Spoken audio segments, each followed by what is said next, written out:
Alors, honnêtement, si je te demande de résumer ton année 2024 par une couleur, la verte ou le rouge, ça serait laquelle? Il y en a qui vont choisir obligatoirement, s'ils sont honnêtes, par le rouge, et d'autres te diront aussi la verte. La réalité, c'est que personnellement, mon année, je vais choisir la couleur verte parce que 2024 a été l'une des plus belles années pour moi. Au fur du temps, j'ai appris à me planifier. Je remercie aussi Dieu parce qu'il y a un petit coup de grâce là-dedans. Mais ce qui est sûr, c'est qu'on ne naît pas excellent, on devient excellent. Dans cette vidéo, j'aimerais partager avec toi 6 règles, 6 habitudes que tu peux implémenter ou même des exercices concrets que tu peux mettre en place dès maintenant pour faire en sorte que 2025 soit ta meilleure année. Ce sont des exercices que je partage normalement dans mes formations, dans des coachings privés pour des gens qui me payent des milliers d'euros pour que je les accompagne. Mais je décide aujourd'hui de te partager ça gratuitement et si tu prends le temps d'ici la fin de cette vidéo à appliquer ce que je vais te partager ici, ça peut te faire gagner beaucoup d'argent et ça peut même te rendre libre financièrement. La première chose, avant de commencer d'ailleurs à rentrer en profondeur, si tu n'as pas encore mon livre Les mots pour les mots, sache que pour l'avoir c'est très simple. Tu as juste à aller sur Amazon, si tu es en Europe, en Amérique, en Asie, tu tapes Les mots pour les mots, tu peux directement commander ton exemplaire, ça arrive rapidement, en 2-3 jours, tu l'as chez toi. Si par contre tu es en Afrique et que tu n'as pas Amazon, c'est pas grave, il y a un numéro dans la description, tu appelles ce numéro via WhatsApp et tu demandes des informations sur le livre. Directement on va te rediriger vers nos différents distributeurs, maintenant disponibles dans plus de 11 pays, donc on pourra te rediriger, tu pourras appeler pour commander ton exemplaire. Maintenant, quand on revient dans le vif du sujet, 2024, j'ai pris une feuille, j'ai écrit des objectifs. Je me suis dit, voici ce que je veux, personnellement, relationnellement, financièrement, businessment parlant, dans tous les sens, en termes de voyage et tout. Et à la fin, j'ouvre cette feuille, je vois que j'ai quand même réussi à cocher pas mal d'objectifs là-dedans. Qu'est-ce qui a fait ça? Et comment faire en sorte que 2025, toi aussi, tu puisses atteindre 80% de tes objectifs que tu te fixes? C'est ce qu'on va voir dans cette vidéo. La première étape dans cela, c'est très simple. C'est que tu dois d'abord commencer à te fixer des objectifs SMART. Tu en as forcément déjà entendu parler, mais je vais mieux rentrer en profondeur à travers d'autres étapes que je vais te partager ici. Mais n'importe quelle personne qui veut atteindre un objectif doit savoir d'abord c'est quoi son objectif. Ça veut dire qu'il faut que ça soit clair et précis pour toi. Donc pour cela, tu prends une feuille, tu vas commencer à noter tout ce que tu aimerais pour toi durant l'année 2025. Où est-ce que tu aimerais voyager? Qu'est-ce que tu aimerais avoir comme voiture? Mais des objectifs SMART avec des deadlines. Ça veut dire une date pour chaque accomplissement. Maintenant, financièrement, on va prendre parce que l'argent, c'est important. La liberté financière, l'indépendance financière, gagner beaucoup d'argent, c'est important. Ça permet de résoudre beaucoup de problèmes. Lorsque tu vas prendre ton objectif financier, on va supposer que tu te dis, tu aimerais gagner 2 millions d'euros.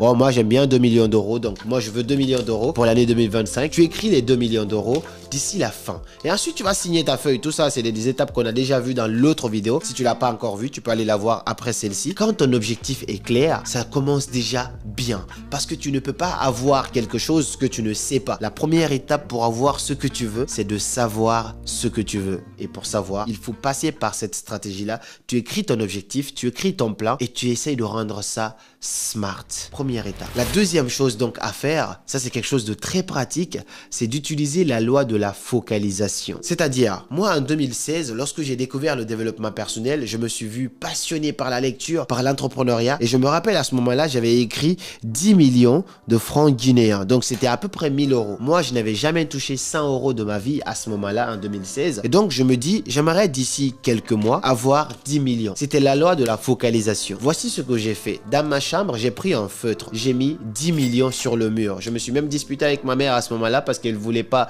que j'écrive sur le mur. Mais moi, j'ai écrit 10 millions. En face de moi, quand je suis couché dans mon lit, il y a marqué 10 millions. Quand je regarde au ciel, il y a marqué 10 millions. Sur mon fond d'écran, j'ai mis 10 millions. Derrière mon téléphone, j'ai mis 10 millions. J'ai même pris la peine de prendre un feutre, un marqueur pour mettre 10 millions sur ma peau. C'est-à-dire, j'étais obsédé. Je te demande pas de faire ça. Ça veut dire que tu fais en sorte que ton cerveau soit concentré, focus à 100%. C'est comme la concentration du soleil face à un seul trou. Ce trou-là, si tu l'orientes vers un papier, tu peux mettre le feu. Et bien, c'est exactement ce même principe-là que tu vas mettre en place par rapport à un objectif qui te tient à cœur, de préférence financier, parce que ça permet de résoudre beaucoup de problèmes. Tu mets le montant que tu aimerais avoir financièrement d'ici la fin de l'année en sachant exactement ce que tu vas faire avec ce montant-là. Tu te dis, j'aimerais faire 2 millions de chiffre d'affaires dans mon business, j'aimerais gagner 100 000 euros, ainsi de suite. Lorsque tu vas écrire ça, tu vas essayer de te faire en sorte d'être obsédé par ton objectif. C'est vraiment une étape clé. C'est pas la loi d'attraction parce que ça veut dire juste tu écris, tu t'assois. Non, c'est c'est la loi de la focalisation. Et la loi de la focalisation inclut la loi d'attraction. Parce que tu essaies d'attirer cela avec une sorte d'énergie, mais c'est parce que tu es focus que tu peux attirer cela. C'est comme quand je te dis, regarde autour de toi, essaye de regarder maintenant les voitures rouges quand tu sors. Et tu vas voir qu'avant tu ne remarquais pas, mais finalement tu vas compter beaucoup plus de voitures rouges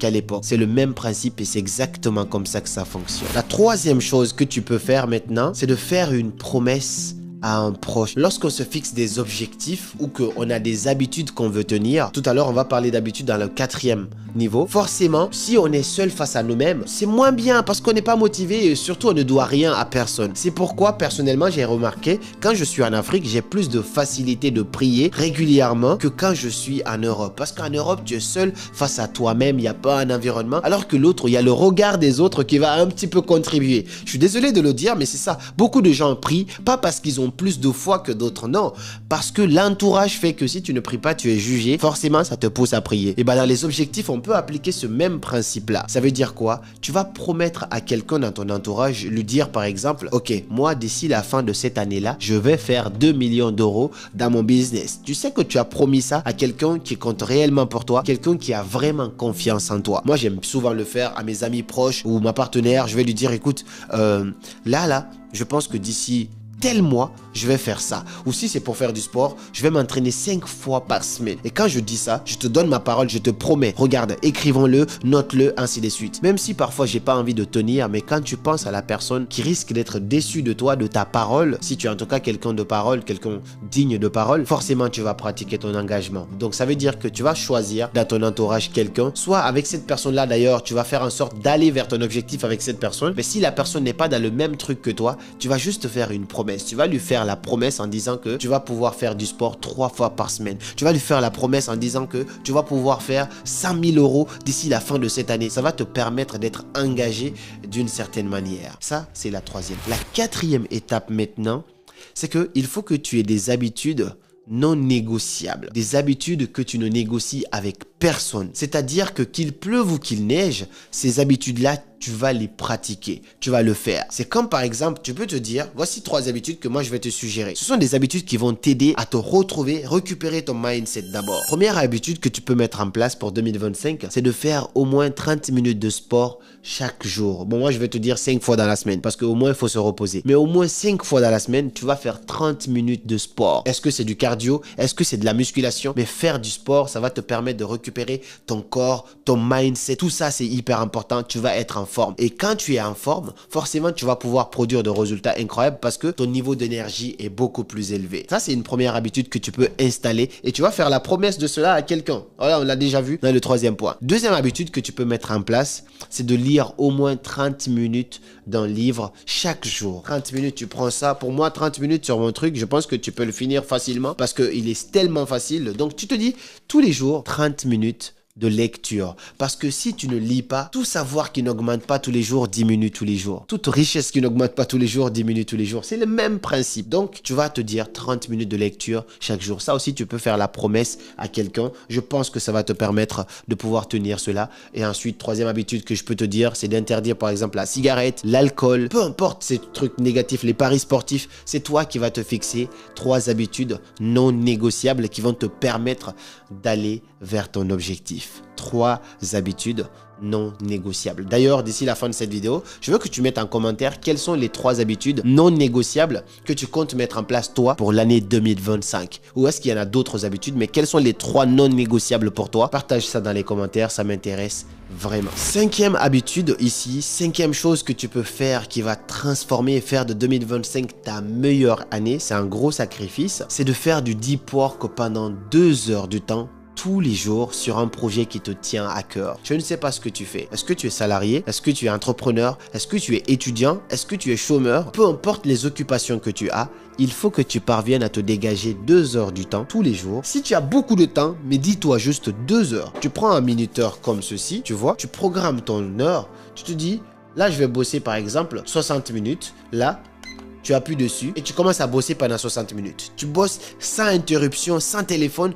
deep work, rien d'autre, juste à bosser sur le projet qui te tient à cœur. Est-ce que c'est sur ton business? Tu bosses 2 heures là-dessus. Si tu fais ça 2 heures du temps, au bout d'un an, tu seras méconnaissable. personne ne te reconnaîtra tellement tu auras progressé. Les gens négligent le petit temps qu'on passe en étant concentré. Mieux vaut être concentré 2 heures du temps seulement et faire autre chose plutôt que de ne pas être concentré et passer 9 heures du temps là sans rien foutre. Ça m'arrivait moi aussi. Je pouvais passer 9 heures du temps devant mon bureau à rien branler. Je suis là, je travaille un peu, je touche mon téléphone, je travaille un peu, je parle à quelqu'un. Non, mais par contre, lorsque je jette mon téléphone, je me dis, je vais juste bosser d'abord 1 heure. Ensuite, je fais une pause. Après, je reprends encore 1 heure en étant concentré à 100%. Les résultats que tu peux avoir, personne ne peut les estimer tellement ça sera énorme. Juste 2 heures du temps. Imagine maintenant si tu peux encore aller plus loin, 4 heures, ainsi de suite. Mais l'habitude que tu vas installer ici, ça m'a énormément aidé. Chaque jour, 2 heures du temps sur un projet qui te tient à cœur. Est-ce que c'est parce que tu as envie de lancer un business à côté de ton boulot, de ton job que tu n'aimes pas ou à côté de tes études? Peu importe ce que tu as envie de faire, 2 heures du temps à fond. Focus, sans distraction, sans téléphone, sans blablater avec qui que ce soit. Une fois que tu as fini les 1 heure, tu fais une petite pause, ensuite tu repars, mais fais en sorte que le temps total de travail sur le projet soit de 2 heures. À la fin, tu seras étonné de tes propres résultats. La 6e habitude ici, la 6e chose que je te conseille de faire si tu veux faire de 2025 une meilleure année pour toi, au-delà de tout ce que tu as planifié et de tout ce qu'on vient de voir dans cette vidéo, c'est d'avoir un rendez-vous social au moins 1 fois par semaine.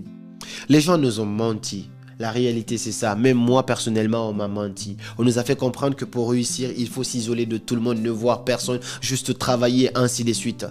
Oui, d'une part, c'est vrai, mieux vaut marcher seul que d'être mal accompagné, oui. Par contre, la solitude, elle est dangereuse. Ça veut dire quoi? Lorsqu'on est entrepreneur, solopreneur surtout, j'appelle ça comme ça, c'est-à-dire quand tu es entrepreneur et que tu es seul un peu dans ton activité, ça fait que facilement tu peux te retrouver à passer beaucoup trop de temps seul. Et un être humain, c'est un animal social. Il a besoin de sociabiliser avec les gens pour recharger sa batterie. Travaille, si tu veux, passe 5 jours de la semaine seul à bosser à fond, ainsi de suite. Mais 1 fois par semaine, essaie d'avoir un rendez-vous collectif, soit avec des amis, vous allez faire un repas, vous mangez, soit vous allez faire un brunch un dimanche, soit vous allez aller au restaurant, soit tu vas faire une soirée, même si c'est pour jouer à la PlayStation, peu importe, je ne sais pas. Fais en sorte de connecter avec les humains, pas des humains toxiques, de préférence si ton entourage peut être clean, des gens qui ont le même mindset, la même philosophie que toi, tant mieux, mais aie un rendez-vous social. Tu fais un ciné avec ta chérie ou ton chéri, peu importe, aie un rendez-vous social, quelque chose qui va te sortir de l'ordinaire, un restaurant, un ciné, un bowling, un rendez-vous social, s'il te plaît, juste ça, tu me remercieras un jour. Parce que ce truc-là, ça peut te rendre fou. Moi, je connais l'isolement social. Quand je suis en Afrique, par exemple, je suis entouré, limite, j'ai des gardes de corps. Quand je viens par ici, je suis plutôt un peu isolé dans mon coin et tu vas te rendre compte que tu n'as pas le même état d'esprit et pas le même niveau de santé mentale. En Afrique, la santé mentale, elle est à 99%, limite même 150% parfois. Alors qu'en Europe, tu vas beau avoir ce que tu veux, le niveau de santé mentale est très bas à cause du climat, à cause de l'isolement, à cause du fait que tu peux être voisin avec les gens sans les connaître. Il y a tout ça. C'est pourquoi de temps en temps, même récemment, j'ai invité des amis chez moi pour célébrer. On a fait une petite fête, on a joué, discuté, bavardé, mis de la musique un petit peu. Ça permet de vivre parce que le bonheur ne se trouve pas au sommet quelque part, mais c'est dans la façon de gravir la montagne que le bonheur se trouve. Donc apprends à avoir un rendez-vous social avec ton chéri, avec ta chérie, avec un ami, avec des amis. C'est hyper important. Ne laisse personne te mentir par rapport à cela. Ne laisse pas l'entrepreneuriat t'isoler et te couper du monde parce qu'un être humain seul, c'est un être humain dangereux. Même si la solitude, c'est bien, il faut s'habituer à ça.